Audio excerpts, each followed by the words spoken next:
Hey guys, welcome back to RRLN. Thought I'd just make a video since I'm out here waiting for DoorDash or an Instacart.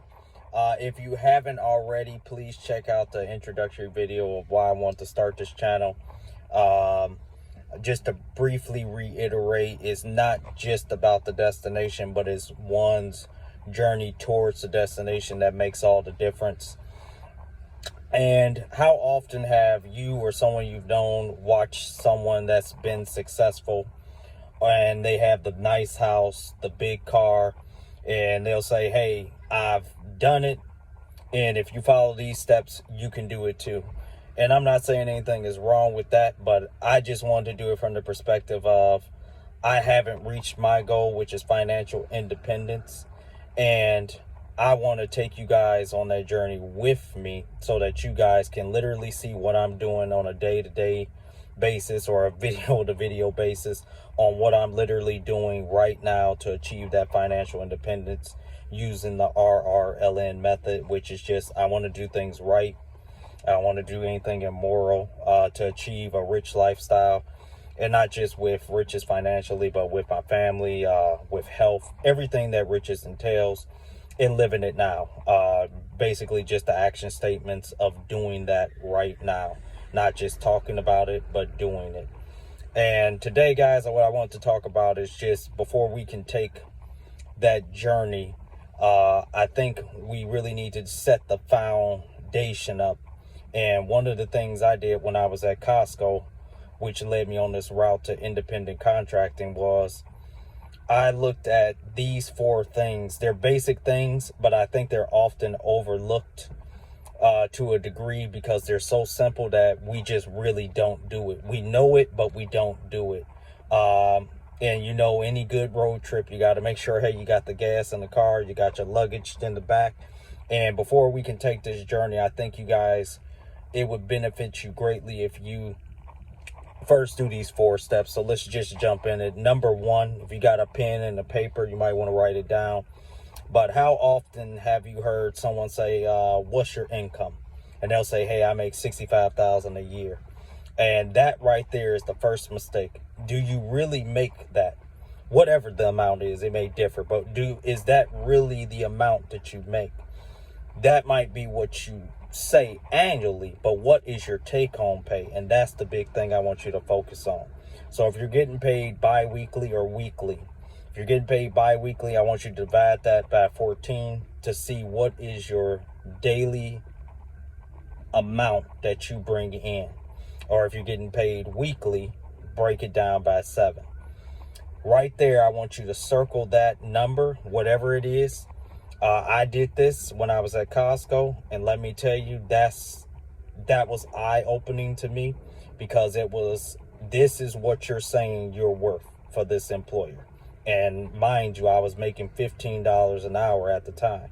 And when I found out that I was making about $120 a day, and that was before taxes, I was like, I need to do something else. So it led me down this path.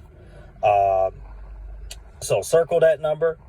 Number 2, write down what are your expenses. Now this is easier, you know, because usually expenses is by month. So then you can write down, hey, whatever you're paying on rent, whatever you're paying on a cell phone bill, write that down, divide that into 30. And now you're probably starting already to see where I'm going with this. So circle that. So when you see what you have on the income and what you have on your expenses, you can see right now, am I running a surplus or am I running a deficit? Now, if you see you're running a surplus, hey, great, you're doing great. If you're running a deficit, you'll have to do what I did, and I had to cut some expenses and increase my income level. So what I did was I started looking, okay, what can I get rid of? I barely watch TV, so that was easy for me to just cut the cable and just have basic cable. Especially now that we are in this age of Netflix and Disney Plus, you know, I just cut that and was able to save at least $30 a month. If you're having a habit of going like to Starbucks every day, make sure you put that down, because that's maybe $10 a day.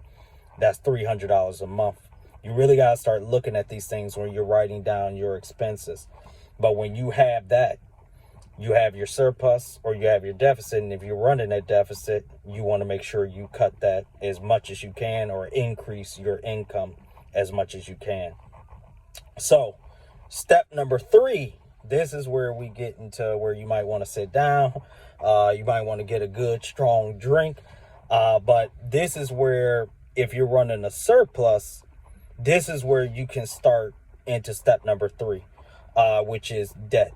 This is where you write down all your debts, your mortgage, your credit card debts. This is where you go and unpack all that mail that's sitting on the table somewhere. This is where you want to unpack that and see what can you do with that surplus to start breaking down and taking care of some of that debt.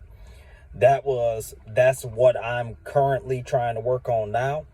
And what I have found to be greatly beneficial is to attack the smallest debt.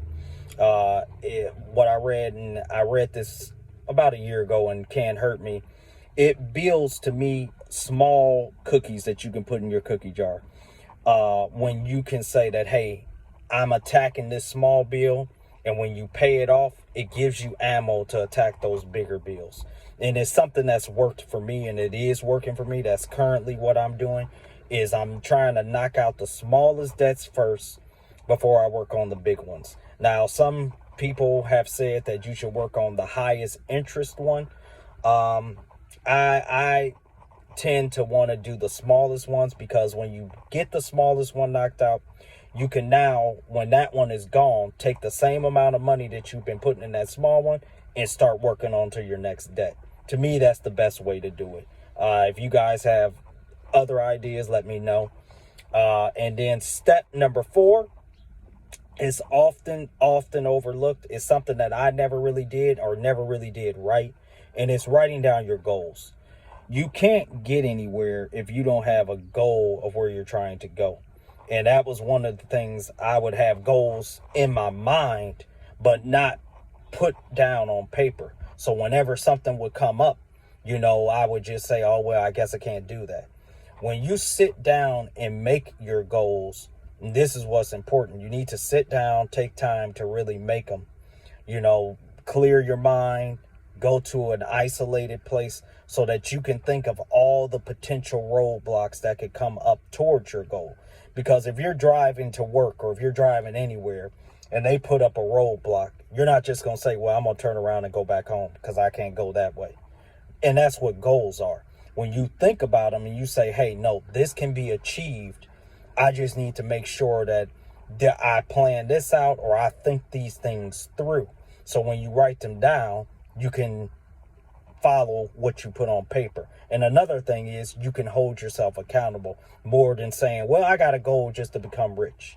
Everyone probably has that goal, but it's not really a goal. It's just really an idea or a dream. When you put it on paper, that's when it becomes a goal. That's when it becomes actionable. That's when it becomes measurable. And that's when you'll be motivated to really get that goal done, especially if you see you're making progress. When you can go to that goal and say, hey, I did it, check, did this, check. And one of the things you'll find too is you got to learn, especially as an independent contractor, when you were working in that corporation, that corporate job, you would do anything your boss would tell you, either for a promotion, either for trying to move up, or just because you didn't want him to come down or he or she to come down on you. You got to use that same motivation for yourself, even more so. So if it's goals for you, you really want to make sure, because you know that, hey, if I hit these goals, my life is going to improve. So guys, I just thought I want to share those 4 things with you. I think they're the foundation before we can take this journey into making our financial independence. If you guys have any other inputs or any other ideas, please let me know. Leave a comment, hit the like button. Let me know what you think about it. If you have other things that I haven't included, please let me know. But have a blessed day, guys. Have a happy Sunday, and you guys take care. Thank you.